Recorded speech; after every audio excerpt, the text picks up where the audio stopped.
Hello everyone, I am Siddharth. I welcome you at physics masher. इस video में हम लोग लीनियर मैग्निफिकेशन का फॉर्मूला ड्राइव करने जा रहे हैं। और लीनियर मैग्निफिकेशन पता है क्या होती है? The size of image to the size of object. इस वीडियो में मैं कनकेव मिरर भी यूज करूंगा और कन्वेक्स मिरर भी यूज करूंगा। दोनों के लिए ना मैं लीनियर मैग्निफिकेशन का फॉर्मूला ड्राइव करूंगा और एंड में ना वो फॉर्मूला सेम आ जाएगा, ये प्रूफ भी करके दिखाऊंगा।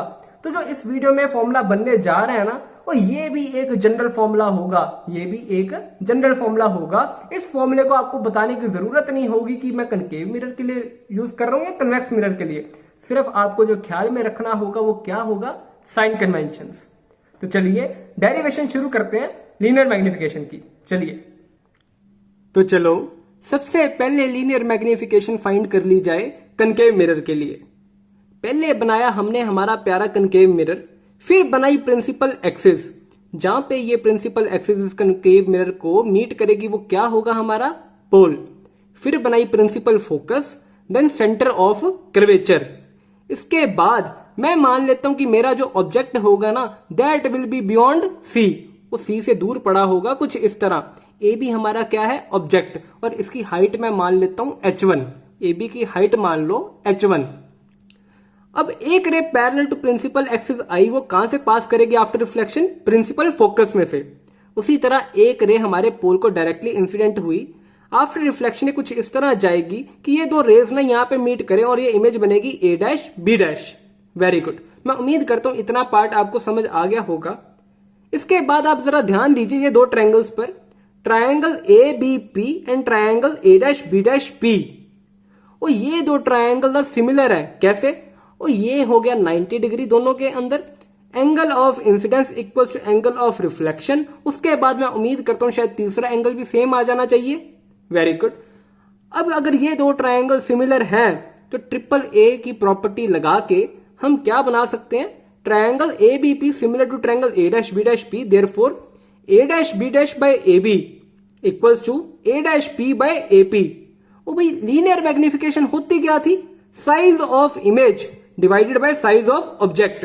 और साइज ऑफ इमेज क्या है? A dash B dash. उसी तरह साइज ऑफ ऑब्जेक्ट क्या है? A B. कुछ इस तरह। तो ये एक तरह से बन क्या गई? और ये एक तरह से लीनियर मैग्निफिकेशन बन गई। Very good. लेकिन अब सबसे इंपॉर्टेंट बात मैं करने जा रहा हूं वो है हमारी साइन कन्वेंशंस। इसका बहुत ध्यान रखना है। अब अगर बात की जाए ए डैश बी डैश की, वो चाहे इसकी साइज है h2, लेकिन ये आ कहां पर रही है? वो प्रिंसिपल एक्सिस से नीचे की तरफ आ रही है, देयरफॉर इसको मैं लिख रहा हूं -h2। अगर ए बी की बात की जाए, वो ये प्रिंसिपल एक्सिस से ना ऊपर की तरफ आ रहा है, इसलिए इसको मैं लिख रहा हूं h1। और ए डैश पी क्या है? और डिस्टेंस ऑफ इमेज। लेकिन मैं कहां पे जा रहा हूं? पोल से डिस्टेंस कैलकुलेट करते वक्त अपोजिट डायरेक्शन में जा रहा हूं इंसिडेंट रे के, देयरफॉर यहां पे वैल्यू क्या आएगी? -v। उसी तरह अगर मैं एपी की बात कर लूं, तो ये डिस्टेंस मेजर करते वक्त ना मैं नेगेटिव जा रहा हूं, मैं बेसिकली अपोजिट जा रहा हूं इंसिडेंट रे के, तो यहां पे भी क्या आ जाना चाहिए? -u। Very good. अब ये वैल्यूज उठाओ, इसमें डालो, कुछ इस तरह का फॉर्मूला बनेगा। m जो हमारी लीनियर मैग्निफिकेशन होती है, that will be equal to h2 by h1 equals to -v by u।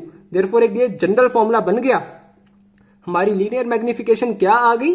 h2 by h1 equals to -v by u। तो चलो इसी तरह अब कन्वेक्स मिरर के लिए भी बना ली जाए। पहले बनाया हमने हमारा प्यारा कन्वेक्स मिरर, फिर बनाई हमारी प्रिंसिपल एक्सिस, फिर हमने लोकेट किया हमारा पोल, फिर बनाई principal focus, then centre of curvature. Very good. मैं उम्मीद करता हूं कि आपको इतना पार्ट तो अब समझ आ ही गया होगा। इसके बाद हमने क्या किया? एक ऑब्जेक्ट ले लिया ए बी कुछ इस तरह, एक ray parallel to principal axis चलाई। हमें ऐसा फील होगा कि पीछे किसी पर्टिकुलर पॉइंट एफ से आ रही हो और ये इस तरह रिफ्लेक्ट होगी। ये लाइन कुछ इस तरह रिफ्लेक्ट होगी, हमें ऐसे लगेगा जैसे पीछे पॉइंट एफ से आ रही हो।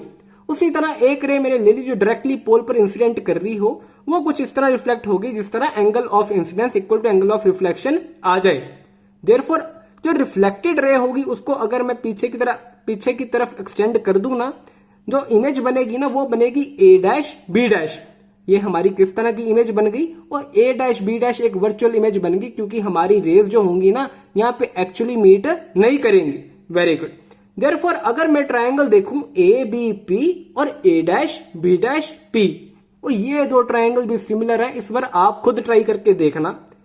इसके अंदर मैं भी बोल सकता हूं A dash B dash by A B equal to A dash P by A P equal to A dash P by A P.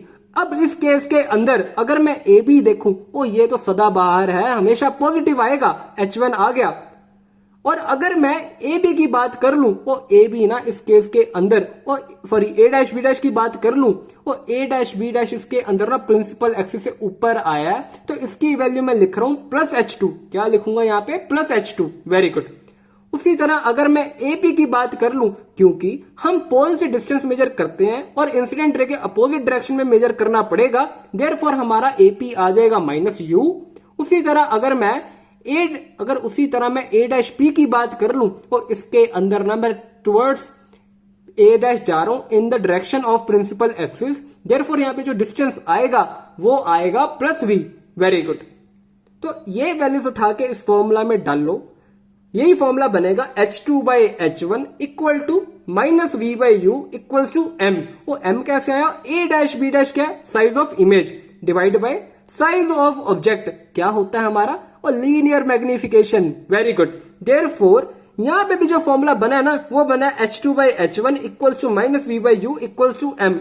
और ये दो फॉर्मूले एकदम सेम बन गए, चेक करके देख लो। ओ सॉरी, यहाँ पे नेगेटिव साइन नीचे आ गया। ओ कोई बात नहीं, एक ही बात है, ये दोनों फॉर्मूले सेम बने हैं। देयरफॉर ये जो फॉर्मूला बना ना हमारा लीनियर मैग्निफिकेशन का, वो ये भी एक जनरल फॉर्मूला बन गया। कनकेव मिरर के लिए जो फॉर्मूला आया वही फॉर्मूला कन्वेक्स मिरर के लिए आ गया। तो भाई ये भी एक जनरल फॉर्मूला है। अगर आपको इस वीडियो के अंदर कोई डाउट है तो नीचे दे कमेंट सेक्शन में जरूर पूछिए। Thank you.